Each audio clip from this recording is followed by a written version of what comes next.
just sort of brainstorm a bunch of ideas about if we need to bring more cash into our business, whether it be for cash flow, whether it be for investment, what are the different things that we could do in order to bring cash into our business? And obviously, I can only write so fast, so I just want you to shout out, and if I missed it, come back to me. But let's just list now a number of different ideas. If we need to bring more cash into our business, whether it be for working capital or whether it be for funding for growth, let's just shout out a number of different ideas. Increase sales. So let's increase sales.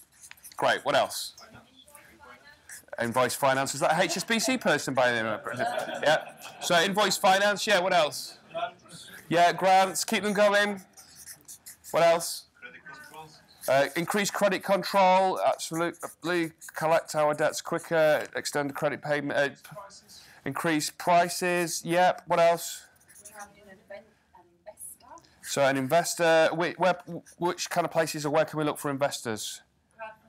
Crowdfunding. Okay. Crowdfunding. Where else can we look for investors? Venture capital,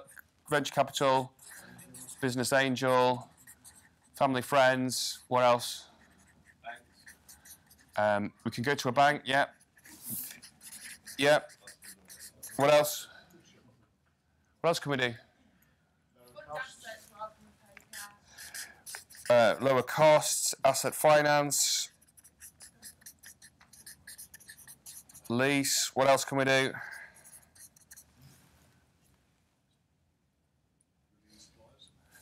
Review suppliers, so better supplier terms. What else can we do? I know you won't be able to read these, but I just want to add them more up. That's the point of the exercise.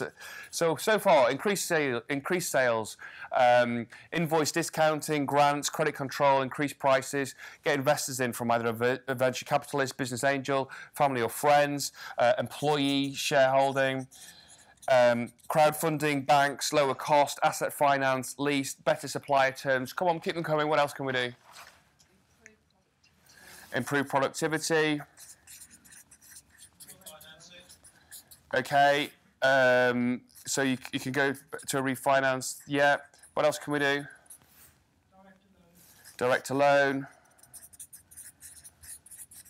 Tax planning. What else can we do? So there's another sources of finance such as the challenger banks. Yeah. Yeah. What else? Grow global sales network.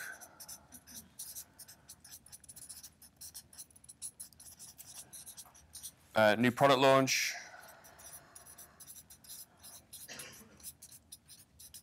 You could do a stock sale.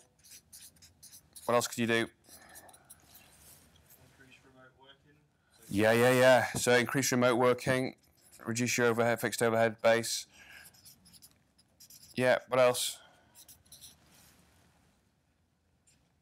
So, in less than 2 minutes, 1, 2, 3,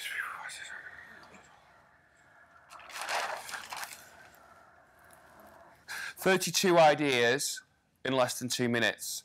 The best we've had, admittedly in 10 minutes, was 51 ideas. I had to dismiss the 51st because it was rob a bank. And I thought that might be a bit career limiting. So I'm going to say something with all provocatively now, but with real sincerity. It's not a lack of cash in the world, it's a lack of creativity to access that cash. And what we've got to get done is got to get better at pitching our ideas. That whether it be to our HSBC relationship manager, whether it be to a crowdfunding platform, whether it be to any other of those lists of those sources, we've got to get better at engaging people who wanting to look for investment opportunities. There are high net worth individuals and organisations that are bending over backwards to find the right investment opportunities in the marketplace. We've just got to get better at articulating how our idea, our business plan is going to land well and offer a return on investment. So, other people's money, there's all sorts of ideas and further ideas that we could build that list up over and above the 32 that we just came up with. So let me be clear. I am not being disrespectful about the genuine challenges that people can face in raising finance. But what I am saying is let's get creative. Let's get persistent and tenacious about doing it. Let's remember the words of Peter Wood. He's the guy that originally set up Direct Line Insurance. And he said to him, a no is just a deferred yes. A no is a deferred yes. Damn, I wish I'd realised that in the early days of dating. So we've got to get right. We've got to get certain.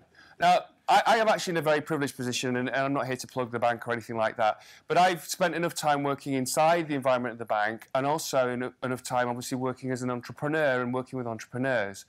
And I know how busy relationship managers are and when they're putting together applications for finance and for loans and stuff. And it's very easy for us as a business owner to say, we've just got to know that application was rejected. Oh, computer says no, today's banking, we don't have a human being that we can talk to that can make a decision. Well, actually, there are human beings involved in that chain.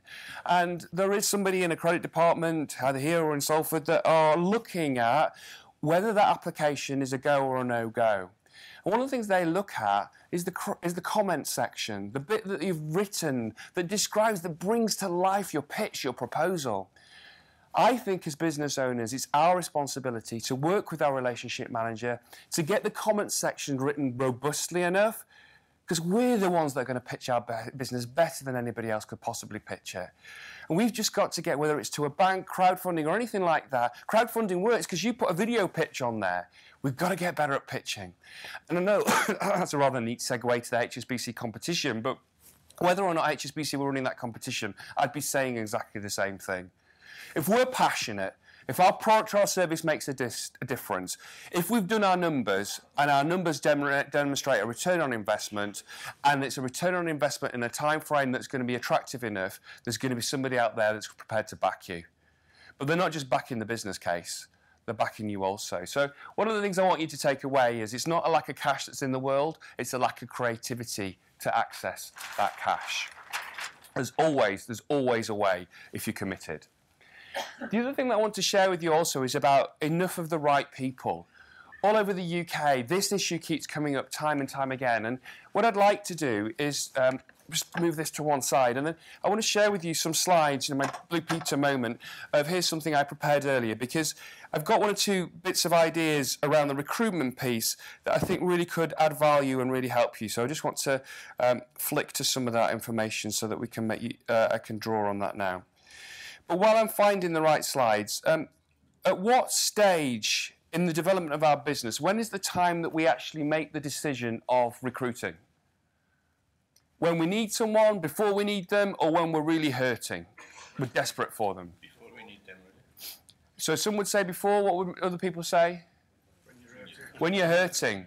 More often than not, most people leave the point of recruitment to the point when they're really hurting. Why?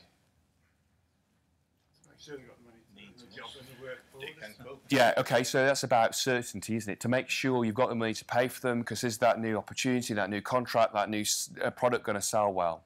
So when we're hurting, when we're desperate to get a bum on a seat and somebody in the role, what's the temptation in terms of when somebody comes in the door and applies? We grab anybody. Oh my God, you've got a pulse! You've got a job! And we can just grab anybody. We don't marry the first person that we kiss. And the danger is that if you bring the wrong person into your business, what can that do for your business?